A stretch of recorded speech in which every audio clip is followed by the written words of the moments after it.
Hello my YouTube family, स्वागत है आप सबको मेरे YouTube channel mom study vlog में आप लोगों के साथ शेयर करने वाली हूँ कि मैं कैसे एसएससी एमटीएस एग्ज़ाम देने के लिए गई थी और क्या क्या वहाँ हम लोगों ने किया।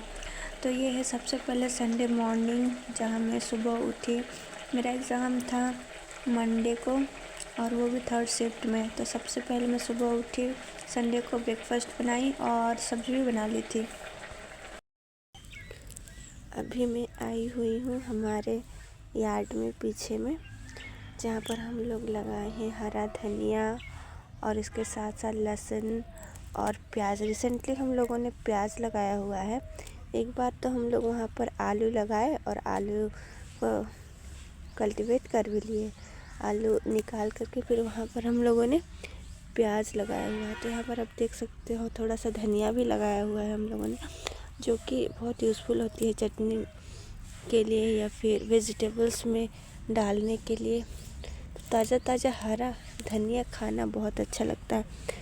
इसीलिए रिया का पापा हमेशा ठंड के मौसम में वो क्या करते हैं ना, बाज़ार से लाएंगे बीज धनिया का और लगाएंगे। ये जो फ्लावर दिख रहा है ना, कितना सुंदर दिखता है, वाइट कलर का। मुझे बहुत अच्छी लगती है फ्लावर। के बाद मैं चली गई थी दुकान। यहाँ पर आप देख सकते हो मेरे हस्बैंड कपड़ों को प्रेस कर रहे हैं, जो भी कस्टमर को देने वाले थे। आज इनका बस यही काम था, क्योंकि कपड़ा बना हुआ था तो बस प्रेस करके देना था। और इधर मैं कपड़ों का हिसाब किताब लगा रही थी, जो हम लोगों ने टेंडर लिया हुआ था स्कूल का। तो उसी में से कौन सा कपड़ा हमें मंगाना है, कौन सा साइज का मंगाना है, उसी का मैं काउंटिंग कर रही थी, लड़कों का लड़की का सबका, ताकि हम लोग नेक्स्ट डे जब एग्ज़ाम देने जाएंगे तो उसी दिन उसी के हिसाब से हम लोग ऑर्डर दे देंगे। तो इसलिए मैं सबसे पहले सबका नंबरिंग की, कौन कौन से साइज़ का कितना कपड़ा बाकी है और कौन कौन से साइज़ का कपड़ा लाना होगा, ऑर्डर देना होगा। तो यहाँ पर आप देख सकते हो प्रेस किया हुआ कपड़ा कस्टमर ले जाने के बाद हमें पेमेंट करते हैं। तो काम ख़त्म हो जाने के बाद मैं चली आई थी घर, और घर में जो कपड़ा मैंने साफ़ किया हुआ था उसी को फोल्ड कर रही थी, क्योंकि कल हमको जाना है रांची एग्ज़ाम देने के लिए। और यहाँ पर कपड़ा रख दी और उसके बाद शाम को, संडे शाम को, मैं सारा अपना डॉक्यूमेंट्स वगैरह रेडी कर रही थी, क्योंकि अगर एक भी डॉक्यूमेंट मिस हो जाती तो मैं उतना दूर से फिर डॉक्यूमेंट कहाँ पाती। इसीलिए सारा कुछ मैं रात को ही अरेंज कर दी। और उसके बाद शाम को मैं रिया को पढ़ाने के लिए लग गई। लगभग 6 से 7 यानी 1 घंटा मैं रिया को पढ़ाती हूँ। तो यहाँ पर रिया को पढ़ाना मतलब बहुत मुश्किल, उसे पढ़ने का मन ही नहीं करता, फिर भी मैं बैठ के उसे होमवर्क वगैरह कराती हूँ, क्योंकि कल वो स्कूल जाएगी नहीं, मेरे साथ ही जाएगी। मैं बोली दादी के साथ रह जाओ, पर वो नहीं मानी, इसीलिए मैं होमवर्क उसका पहले ही फिनिश करा दी।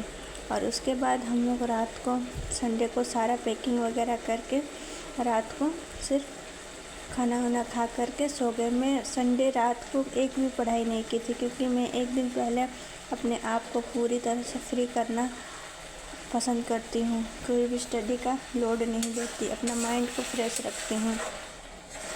और यहाँ पर रिया को मैं जब मोबाइल मांगी तो वो नहीं दे रही थी, इसीलिए मैं उनके पापा को बुलाई।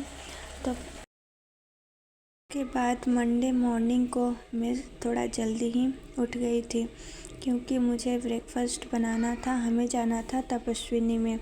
तो इसीलिए मैं थोड़ी जल्दी ही उठी और सबसे पहले उठ करके मैं चली गई फ़्रेश होने के लिए, क्योंकि सुबह सुबह का मेरा आदत है, सबसे पहले मैं जाती हूँ अपना दिनचर्या जो होता है वो कंप्लीट करती हूँ। और उसके बाद मैं लगाई सब रूम में झाड़ू। यहाँ पर फ़िलहाल मैं अपना बेडरूम में ही झाड़ू लगा रही थी। तो सुबह उठ कर के झाड़ू लगाने के बाद मैं चली गई थी किचन में। आज मैं बना रही थी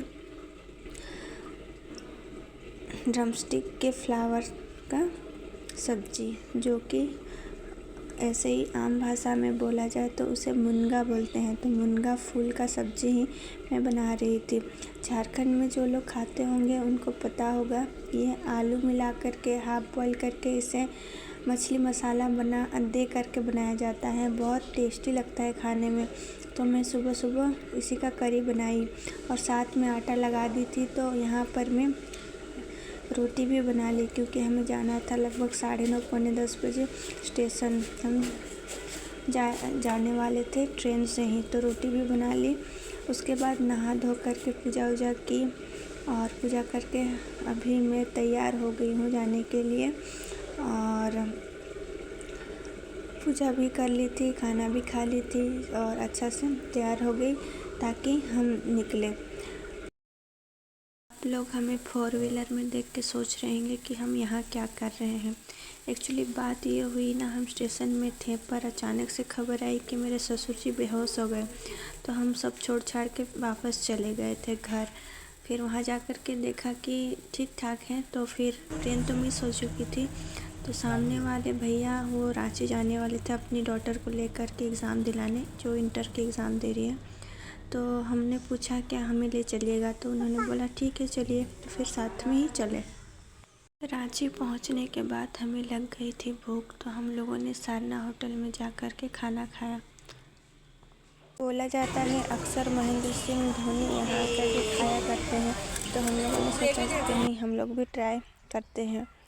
तो फिर यहाँ पर हम लोग बैठे हुए हैं सेंटर के बाहर। देख सकते हैं यहाँ पर बैठने के लिए कोई सुविधा नहीं थी, तो इसलिए हम लोगों ने एक बेडशीट ले गए थे और वहीं पर बिछा करके बैठे हुए थे। आसपास भी बहुत लोग थे और यहाँ पर देखिए रिया के पापा कैसे लेटे हुए हैं और रिया बैठी हुई है, यहाँ पर मस्ती कर रही है और ये चना खा रही है। और मेरा वक्त हो गया था और फिर फाइनली हम लोग शाम को लौटे घर। रात के 10 बज चुके थे और यहाँ पर रात का 10:30-11 बज चुका था और हम लोग पहुँचे। रिया गाड़ी में ही सो गई थी और यहाँ पर देख सकते हैं रूम कितना बिखरा हुआ था, जो छोड़ के गई थी और आने के बाद भी। तो रिया भी सो गई थी, रिया के पापा भी सो गए थे। तो मैं भी जा रही थी अभी सोने ही। तो आप लोगों को मेरी व्लॉग अच्छी लगी हो तो प्लीज़ लाइक करें, शेयर करें और सब्सक्राइब करें मेरे चैनल को। Good night to all of you.